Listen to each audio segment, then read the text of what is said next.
So we're going to start this recipe off with water in a mixing bowl. Mix your dry ingredients well before adding them in.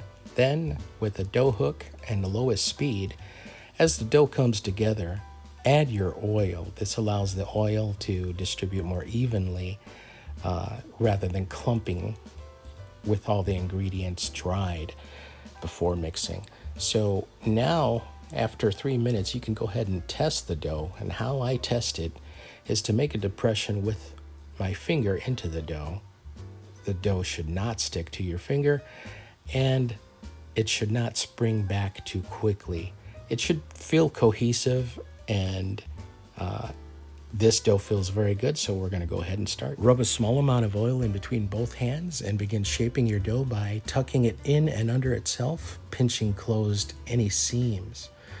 Rub a small amount of oil into your proofing bowl and cover tightly. You want to proof your dough ball at room temperature for 90 minutes. So cover tightly and you can allow that to rest.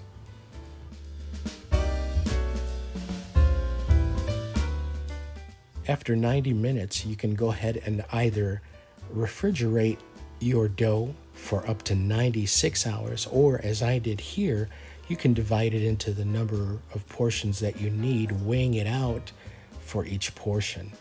Lightly oil your storage container with a tight-fitting lid, place in your dough ball, and refrigerate for 24 hours up to 96.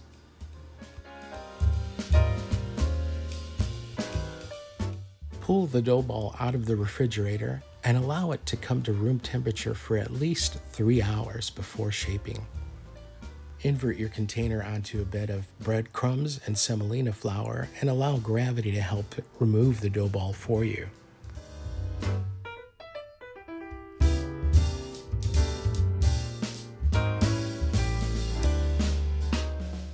After removing the breadcrumbs and semolina flour from your work surface, you can begin shaping the pizza crust. So what I'm doing here is developing a cornichon, or the rim of the outer crust of the pizza dough for those who prefer or desire a cornichon. Ideally, you want to use the index, middle, and ring finger of both hands to shape this. And you begin by starting at the halfway point of the crust and pressing out any gases in the dough to the outer edge. Now you want to stay clear of the rim that you're developing, the cornichon itself, throughout this process. And so you want to continue, you would repeat this process until you got to the desired size of pizza or the thickness of the crust with this hand stretch style. Again, totally unnecessary if you're going for a thin crust, but I wanted to demonstrate this for those who have not seen it.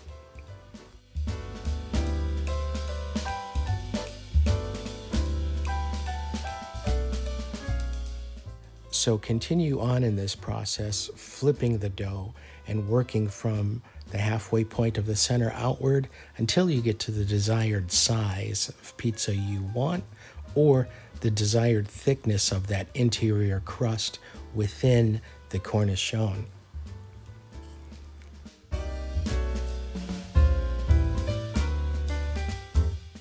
So I developed these recipes for 10, 12, 14, and 16-inch pizza crust to be versatile enough to achieve each size for either using a hand stretch technique or a rolled out technique.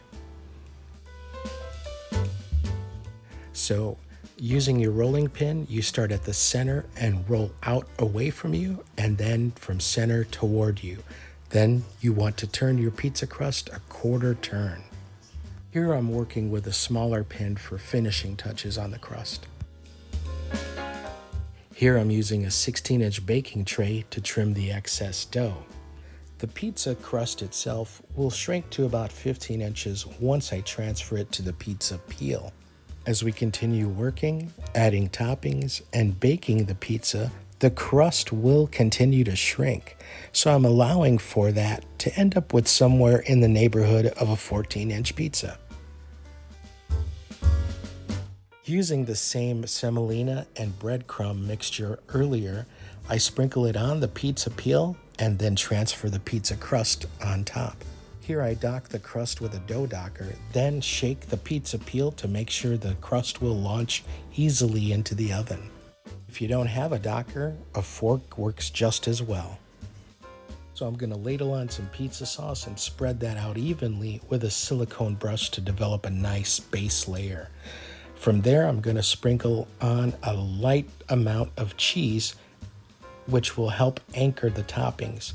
The toppings, I'm going to start with pepperoni, then move on to Italian sausage.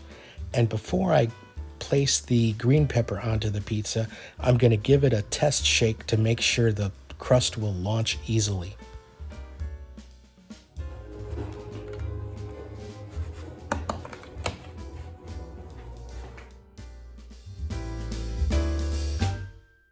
Next, we're going with a layer of cheese all the way to the edge.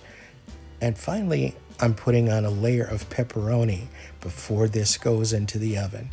I'm gonna give it one more test shake to make sure we get a nice, easy launch.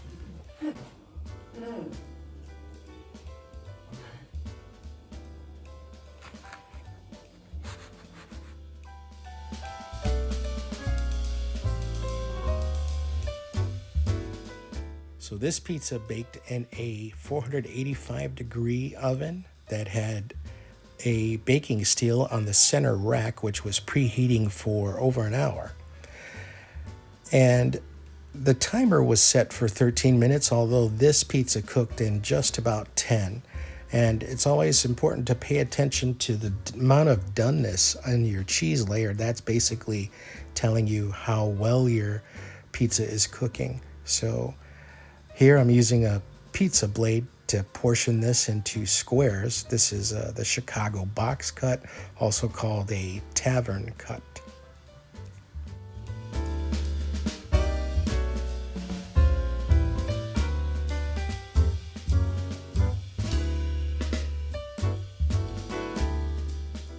So the breadcrumbs and semolina lend a nice crispness and actually become part of the pizza crust. And this crust had a very nice bake to it, very crispy, and supported the weight of the ingredients very well. Still has great flavor and allows for versatility in thickness, as well as either a rolled thin crust or a hand-stretched thin crust.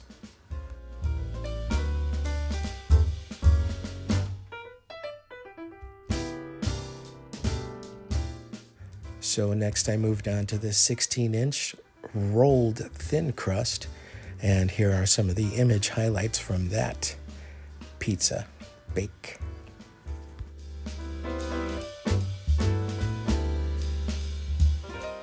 The pizza sauce base layer, thin layer of cheese, pepperoni,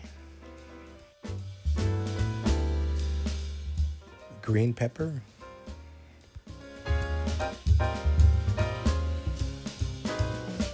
a healthy layer of Italian sausage topped with a generous amount of cheese.